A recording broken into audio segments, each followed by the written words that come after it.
আমি আস্তে করে বললাম, ভাইয়া, আমি একটা কথা বলবো। তুমি রাগ করো না গে। ভাইয়া চোখ তুলে আমার দিকে তাকালো। আমি একটু থেমে নিয়ে বললাম, ভাবির বয়স এখনো খুব কম। সে হয়তো বুঝে না কিভাবে স্বামী স্ত্রীর সম্পর্ক চলে। তুমি হয়তো নিজের ভালোবাসার জায়গা থেকে ওকে বড় করতে চাও। কিন্তু ভাইয়া, এই বয়সে কেউ এমন কঠিন নিয়মে চলতে পারে না। ভাবি মুখ তুলে তাকালো, চোখে বিস্ময়। ভাইয়া কিছু বলল না, চুপচাপ শুনো। তুমি যা চাও সেটা হয়তো ভুল নয়, আমি আবার বললাম, কিন্তু সেটা বুঝিয়ে বলার দায়িত্বও তোমার।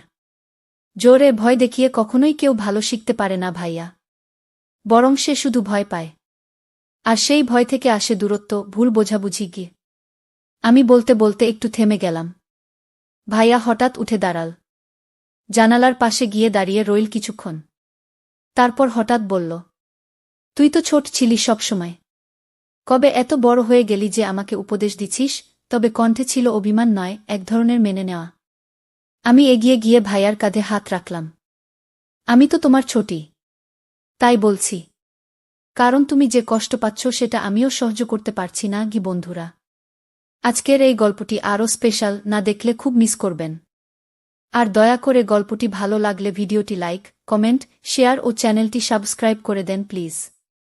ভাইয়ার বিয়ে ঠিক হবার পর থেকে বাসার পরিবেশ একেবারে বদলে গেল। মা বাবা খুশিতে ডুবে থাকলেও আমার মনে একটা অদ্ভুত অস্বস্তি কাজ করছিল। ভাইয়ার বুসাজু মাত্র 5 বছরের মেয়ে। নিজের কথাবার্তা খুবই কম, হাসিটাও যেন ভয়ে আটকে থাকে ঠোঁটের কোণে। প্রথম দিন থেকেই আমি লক্ষ্য করছিলাম। সে কথা কম বলে, মাথা নিচু করে থাকে সবসময়। তার বয়স নিয়ে আমি প্রশ্ন তুলেছিলাম, কিন্তু পরিবার বলেছিল বউয়ের বয়স ছোট হলে তবেই সহজে গড়াগড়ি হয়ে যাবে সংসার। ও আমি কিছু বলিনি তখন, কিন্তু মনটা কেমন করে উঠেছিল। বিয়ের 3 দিন পর প্রথম রাতে আমি আমার ঘরে শুয়েছিলাম। হঠাৎ রাত 1টার দিকে চাপা এক ধরনের আওয়াজ পেলাম। যেন কারো কণ্ঠ, রুদ্ধ কান্না বা কিছু একটা ঠেকিয়ে রাখা হচ্ছে। আমি উঠেই বারান্দায় গেলাম। পাশের ঘরে আলো নিভানো, কিন্তু দরজার ফাঁক দিয়ে আলো এসে পড়ছিল। কানে আসছিল ফিসফিস করা শব্দ। ভাবলাম, নতুন বিয়ে, এমন তো হতেই পারে। নিজেকে বোঝালাম। কিন্তু প্রতিদিন, প্রতিরাত একই আওয়াজ। প্রতিদিন রাত 1টা থেকে 2টার মাঝামাঝি সময়ে একটা চাপা শব্দ হতো, কখনো কান্নার মতো, কখনো ফিসফিস করে ঝগড়ার মতো, আবার কখনো দম বন্ধ হয়ে আসা নিঃশ্বাসের মতো। আমি এক রাতে ঠিক করলাম দরজার পাশে চুপ করে দাঁড়িয়ে থাকব। সেই রাতেও ঠিক একই সময়ে শব্দটা শুরু হলো। তোমার কিছু শেখার দরকার আছে কি? এটা আমার ভাইয়ার গলা। তবে খুব কঠিন, রাগী শোনাচ্ছিল।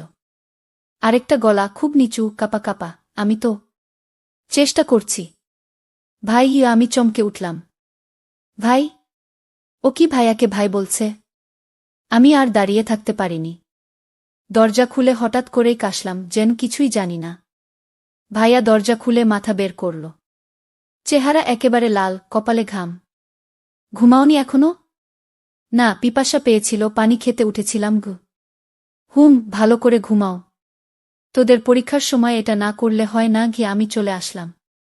কিন্তু রাতটা কেটে গেল অস্থিরতায়।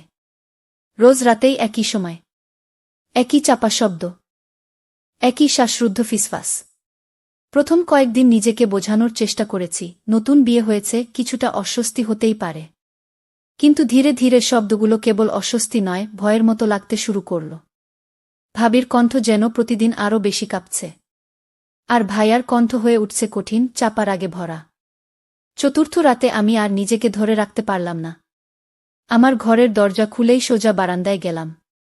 অন্ধকারে দাঁড়িয়ে নিঃশ্বাস আটকে চোখ রেখে দিলাম ভাইয়ার ঘরের দরজার ফাঁকে। দরজাটা একটু খোলা ছিল।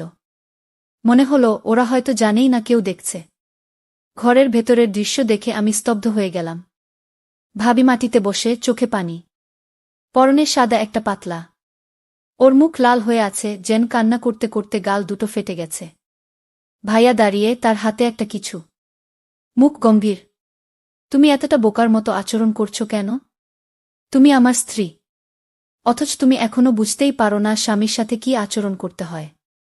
আমি তো চেষ্টা করছি। ভাই? মানে? আপনি কি? ভাবি গলা নিচু করে ভাইয়া করা গলায় বলল, তুমি আমাকে ভাই ডাকো কেন? এভাবে কেউ স্বামীকে ডাকে? ভাবির মুখ আরও ফ্যাকাশে হয়ে গেল। ভাবি বলল, আমি ছোট ছিলাম তো, এখনো অভ্যেস যায়নি গু।